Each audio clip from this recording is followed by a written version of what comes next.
নমস্কার দর্শকবৃন্দ, বরাক নিউজে আপনাদের স্বাগত জানাচ্ছি। আজ 11ই অক্টোবর 2025 শনিবার নিয়ে আসলাম আজকের সকালের বিশেষ বিশেষ খবরগুলি। 2026 সালের নির্বাচনে বিজেপি স্বয়ংক্রিয়ভাবে জিতবে, দাবি ডক্টর হিমন্ত বিশ্ব শর্মার। অসমের মুখ্যমন্ত্রী ডক্টর হিমন্ত বিশ্ব শর্মা আবারও শিরোনামে। তিনি সম্প্রতি বলেন, 2026 সালের নির্বাচনে বিজেপি স্বয়ংক্রিয়ভাবে জিতবে এবং এর সঙ্গে আমার কোনো ব্যক্তিগত সম্পর্ক নেই। তিনি আরও যোগ করেন, আমার কাছে বেতন ছাড়া অন্য কিছুই নেই, আমি একজন সাধারণ মানুষ। এই বক্তব্যে মুখ্যমন্ত্রী বোঝাতে চেয়েছেন তার রাজনৈতিক ক্ষমতার জন্য নয়, বরং জনসেবার জন্য। রাজনৈতিক মহলে এই মন্তব্য এখন আলোচনার কেন্দ্রবিন্দু। অনেকে বলছেন বিজেপি সরকারের উন্নয়নমূলক প্রকল্প, অবকাঠামোগত পরিবর্তন এবং আইন শৃঙ্খলার উন্নতির ফলেই তিনি এমন আত্মবিশ্বাসী মন্তব্য রাখছেন। অন্যদিকে বিরোধীরা বলছেন নির্বাচনের আগে এমন বক্তব্য ভোটারদের মনোভাব প্রভাবিত করার কৌশল। তা দেখা যাক 2026 সালের ভোটের আসল ফলাফল কী রূপ নেয়। রাজ্যে আবার বড় উচ্ছেদ অভিযান, গোয়ালপাড়া ও বিহালিতে উত্তেজনা। অসম সরকার আবারও শুরু করছে একটি বৃহৎ উচ্ছেদ অভিযান। গোয়ালপাড়া এবং বিহালিতে সরকারি জমিতে বসবাসকারী দখলকারীদের কাছে নোটিশ পৌঁছে গেছে। প্রশাসন জানিয়েছে আগামী 15 দিনের মধ্যে ওই জমি খালি করতে হবে। এই ঘোষণা ঘিরে এলাকায় উত্তেজনা ছড়িয়ে পড়েছে। অনেকে দাবি করছেন তারা বহু বছর ধরে সেখানে বসবাস করছেন এবং হঠাৎ উচ্ছেদ তাদের বিপদে ফেলবে।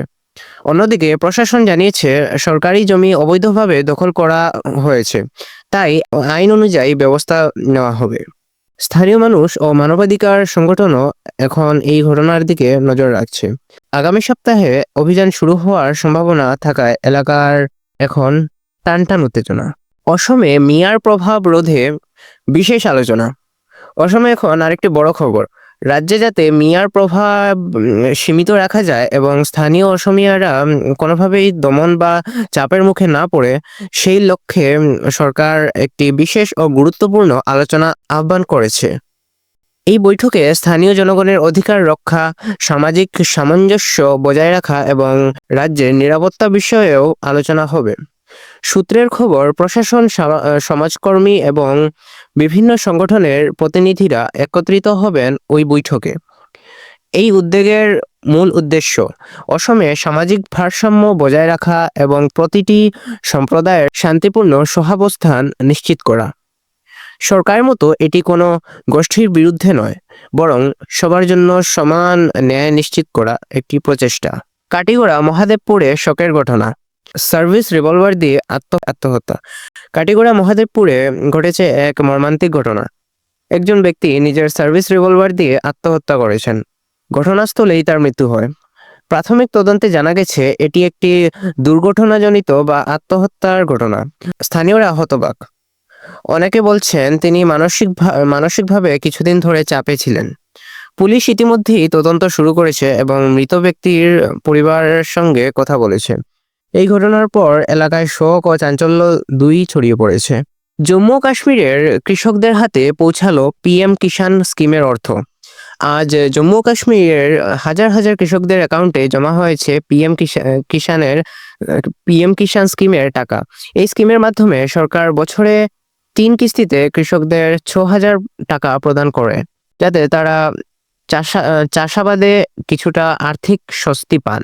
সরকারি সূত্রে জানা গেছে আগামী কয়েক সপ্তাহের মধ্যেই দেশের সব কৃষক তাদের প্রাপ্য অর্থ পেয়ে যাবেন। অনুমান করা হচ্ছে দীপাবলির আগেই পুরো ভারতের কৃষকদের কাছে টাকা পৌঁছে যাবে।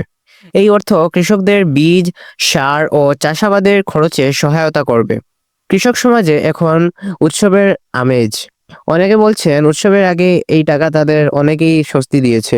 শিলচর ক্যাপিটাল পয়েন্টে হট্টগোল, মোবাইল চুরি থেকে বড় বিশৃঙ্খলা। শেষে আজ শিলচরে এক স্থানীয় ঘটনা। শিলচরের ক্যাপিটাল পয়েন্ট এলাকায় আজ বিকেলে হট্টগোল ছড়িয়ে পড়ে একটি হোটেলে।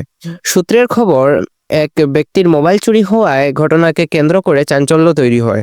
ঘটনা এতটাই বড় আকার নিয়ে যে স্থানীয়রা জড়ো হয়ে চোর সন্দেহভাজনকে ঘিরে ফেলে। এতে তর্ক বিতর্ক, ধাক্কাধাক্কি শুরু হয় এবং পরিস্থিতি উত্তপ্ত হয়ে ওঠে। পরে পুলিশ এসে ভিড় নিয়ন্ত্রণে আনে এবং ঘটনাস্থল থেকে কয়েকজনকে থানায় নিয়ে যায়। এই ঘটনার পর এলাকায় নিরাপত্তা ব্যবস্থা জোরদার করা হয়েছে। দোকানপাট কিছুক্ষণের জন্য বন্ধ থাকলেও পরে পরিস্থিতি স্বাভাবিক হয়। এই ছিল আজকের প্রধান কয়েকটি খবর, রাজনীতি থেকে শুরু করে স্থানীয় ঘটনাবলী। আপনার যদি এই ভিডিওটি ভালো লেগে থাকে তাহলে অবশ্যই লাইক করুন, চ্যানেলটিকে সাবস্ক্রাইব করুন এবং কমেন্টে লিখে জানান আজকের কোন খবরটি আপনার সবচাইতে বেশি গুরুত্বপূর্ণ বলে মনে হয়েছে। ধন্যবাদ, আবার দেখা হবে আগামী আরেকটি আপডেটে। ততক্ষণের জন্য সুস্থ থাকুন, ভালো থাকুন, শুভ সকাল।